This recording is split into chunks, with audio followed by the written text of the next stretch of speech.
So sa mga gumagawa po ng reaction video, sa mga nagko-comment, ang lagi pong sinasabi, maglabas kayo ng resibo. At ano ba yung ebidensya na hawak ni Beyonce?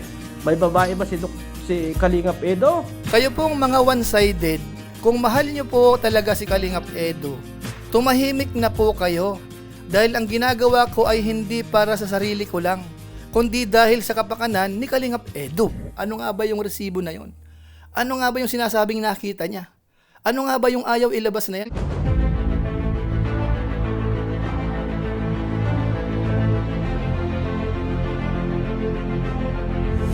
Ayun, shoutout guys, muli po, welcome to my YouTube channel. Ito po si Kuya Julay, ang inyong katugang, ang inyong kalingap, na muling buwabati po sa inyo ng magandang araw, magandang gabi.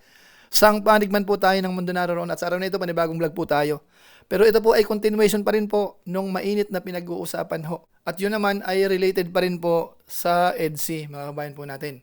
At sa pagkakataon pong ito, pag-usapan po natin yung patungkol po sa resibo. Marapat hubang ilabas? Hawak nga ba talaga ni Beyonce yung ebidensya o kaya yung tinatawag na resibo? Kung yun po ay ilalabas or hindi ilalabas, ano ho ang epekto? So pag-usapan po natin yan maya-maya ng konti. Pero bago po yun, konting paalala po muna si Kuya Julay. Baka sakaling meron po ditong hindi nakasubscribe sa ating YouTube channel, wag natin kalimutan, Julay Paunhil. Tapos pakipindot lang po yung notification bell button para lagi po tayong updated sa aking mga video upload. Tapos yung ating Facebook page po, Julay Paunhil 2.0, pwede po nating i-follow at saka po pwede pong i-like. So maraming salamat po sa inyong lahat. At huwag po natin kalimutan, sina Kuya Bala Santos Matubang, Kalingap Rab. Suportahan po natin ang kanilang YouTube channel at pwede po nating isama yung mga Lingap partners. So maraming salamat po sa inyong lahat. Ngayon tuloy na po tayo, pag-usapan na po natin itong usapin po ng EDSI na kung saan nga po nag-decide na po sila, si Beyonce lalo na stop na po. At yung desisyon na yon, hindi ho talaga matanggap ng karamihan. Yung iba naman ho, although masabi natin na nagmo-move on na, pero karamihan ho ay umaasa pa rin. Kaso nga lang po sa ngayon, kung nagsasagutan po sila o kaya nagpo-post po ang bawat isa, kiniklear yung sarili, unti-unti hong nahalungkat o kaya inaalam yung pangunahing dahilan ng kanilang paghihiwalay. So sa mga gumagawa po ng reaction video, sa mga nagko-comment, ang lagi pong sinasabi, maglabas kayo ng resibo. Na kung saan, tama lang naman ano. Para paniwalaan dun sa mga lumalabas na chismis, kailangan may ebidensya. Kaso nga lang po ang tanong, marapat hubang ilabas yung resibo na yan? Ano po?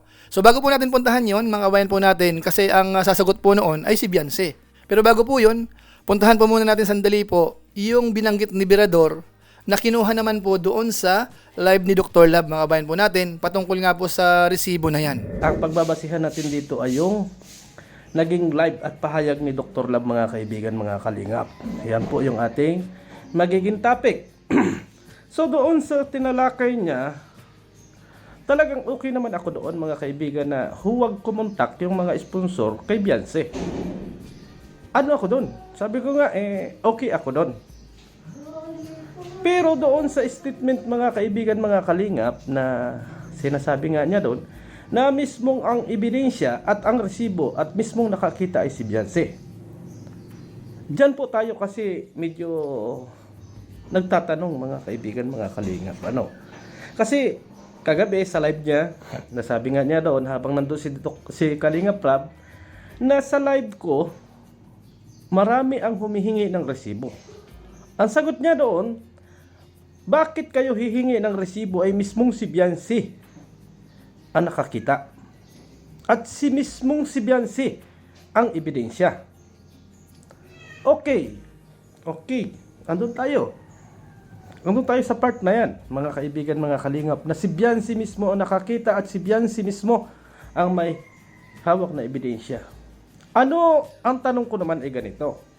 Kasi, labas dito na naging one-sided tayo, mga kaibigan. Kasi kahit ako, nagtatanong ako, ano ang katibayan? At ano ang nakita? Yun po kasi yung point natin dun eh. Kaya ako, naghahanap din ako ng resibo. At ano ba yung ebidensya na hawak ni Beyonce? Ano ba yung nakita niya? Nakita niya, pinpoint tayo, direct to the point tayo. Ano ba ang nakita ni Beyonce? May babae ba si Kalingap Edo? So ayun, mga kababayan po natin, maliwanag din po yung sinasabi ni Birador. Dapat daw ho, maglabas ng resibo. Ano nga raw ba ang nakita ni Beyonce? So lumalabas po dito, naghahanap po ng katunayan o kaya proof na talagang marapat lamang na ihinto yan dahil sa isang bagay na nangyayari o kaya nangyari. At yun naman po ay opinion ni Berador. Pero ang tanong ho, bakit nga ba yun ang paninindigan ni Berador? Panoorin po natin ito. Hindi ako nagbabase kung nakausap ko kayo or personal ko kayong ano. Ang inagbabasihan ko, yung statement pa rin ng founder ng EDSA. Doon pa rin ako makuha ng gagawin kong reaksyon. So ayun po, maliwanag. Ang batayan po ni Berador dahil yun daw po ang statement ng founder. Ngayon ang tanong, ano po ang masasabi ng mga viewers natin dyan po sa statement po ni Berador, mga kabayan po natin? Although ako naman po, hindi naman ako tutol doon sa sinasabi ni Berador na ang sinusundan niya po ay yung founder. Lalong-lalo na po kung itong tinutukoy ni Berador ay masyadong close kina Beyonce na merong update talaga. Ibig sabihin, yung mga nangyayari talaga ay aware sa 100%.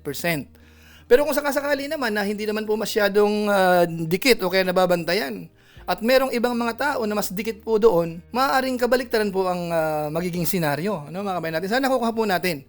Pero kung talagang updated po siya sa mga bagay-bagay, okay lang po yun. No objection po tayo. So sa ngayon, lumalabas, ang resibo ay marapat daw pong ilabas. Ang tanong, sino ang maglalabas? Di ba sa usapan po ay si Beyonce. Kaya puntahan po natin si Beyonce kung anong balak niya dyan po sa hinahanap na resibo. At yun po ay sinagot niya po doon sa kanyang comment doon sa live ng Karaba kagabi. Ito po yung sinabi niya. Hindi ko na kailangang maglabas ng resibo dahil nirerespeto ko ang pinagsamahan namin, kaya tumigil na po kayo. Sana patahimikin nyo na po kaming dalawa. So ayun po, maliwanag po. Ang sabi ni Beyonce, hindi po siya maglalabas ng resibo.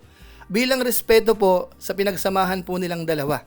Kaya sa ngayon pa lang po, medyo hindi ko na po pipilitin talaga na ilabas pa yan. Kasi nga sabi niya, bilang pagrespeto, hindi na kailangan, mga kabayan po natin. At hindi po nagtatapos doon. Meron pa po siya uling comment. At ang nilalaman po noon ay ito. Good evening po. Uulitin ko po, wala pong nagsabi sa akin na i-stop ko ang love team. Sariling desisyon ko po yan. At isa pa po, alam po yan ni Kalingap Edu. Kung ano ang dahilan, basta po ang masasabi ko. So lumalabas po dito sa comment po ni Beyonce, meron silang mutual understanding. Kung sakasakali man pong ihinto yan, o kaya maglalabas pa lang kung ano-ano, yun po ay napagkasunduan. Aware po siya at aware po yung kanyang kapartner. In short, napagkasunduan po. Kaya muli, hindi ko po kukulitin sila. Kasi nga po, yun ang napagkasunduan, mga kabayan po natin. Ngayon ang tanong, bakit nga ba ayaw ni Beyonce na ilabas yan? Ito po uli yung kanyang comment. Kayo pong mga one-sided, kung mahal nyo po talaga si Kalingap Edu, tumahimik na po kayo dahil ang ginagawa ko ay hindi para sa sarili ko lang, kundi dahil sa kapakanan ni Kalingap Edu. So lumalabas po, para kay Beyonce, yung hindi niya paglabas ng resibo na yan ay sa kapakanan pa rin po ni Kalingap Edu. Ibig sabihin ho, yun po ay sa ikatatahimik din po sa kapakanan po nilang dalawa. Ano po, mga bayan po natin. Bagamat siyempre po sa ngayon, hindi po natin alam ano nga ba yung resibo na yon. Ano nga ba yung sinasabing nakita niya? Ano nga ba yung ayaw ilabas na yan, mga bayan po natin? Siguro po sa ngayon, irespeto po natin yung decision po nila. Lalo na po yung sinabi ni Beyonce, irespeto po natin. Bagamat sa mga viewers ho, kamukha natin, kamukha nyo. Sa malamang, nagkakaroon po kayo ng mga speculation, nag-iisip ng kung ano-ano. Pero para sa akin ho, maaaring ito po yung mga possibilities. Ano po, yung sinasabing ebidensya, yung resibo, sa tingin ko po ito yon. What? Gaano katotoo na nakita niya talaga? Kumbaga siya talaga ang may hawak ng resibo. Kapag ho kasing sinabing gano'n na may nakita siya, marami po ang ibig sabihin nun. Maaari, isa, nakita niya personal. Although para sa akin po, mukhang imposible naman yon na siya mismo ang makaakto ng mga bagay-bagay na hindi marapat. Kasi kapag gano'n, wala man lang pag-iingat. Diba, mga kabayan po natin? Tapos pangalawa, sa malamang, may nag-send sa kanya ng video. Maaring may nakakita, dyan sa mga chinichismis na yan, kinunan ng video, nakarating sa kanya. Tapos pangatlo, baka naman yung concern mismo, yung sinasabing girl, ang nakakausap niya, o kaya ang nagsisend ng mga ebidensya. Yung tipo ba na nang aasar, di ba ho, anong tawag dyan? Nang uurot, or alaskador? Yung para bang sinasadya ka na asarin, mga kabayan po natin, lalo na po yung mga mahilig mo mag-post sa social media, minsan po nangyayari yung ganun, mga kabayan po natin. Pwede na! At kung inyo pong natatandaan, meron na pong history yan. Kung hindi ako nagkakamali ho sa pagkakatanda, yung tinatawag pong bangus noon, nakikipag-communicate po kay Beyonce o nag-uusap po sila.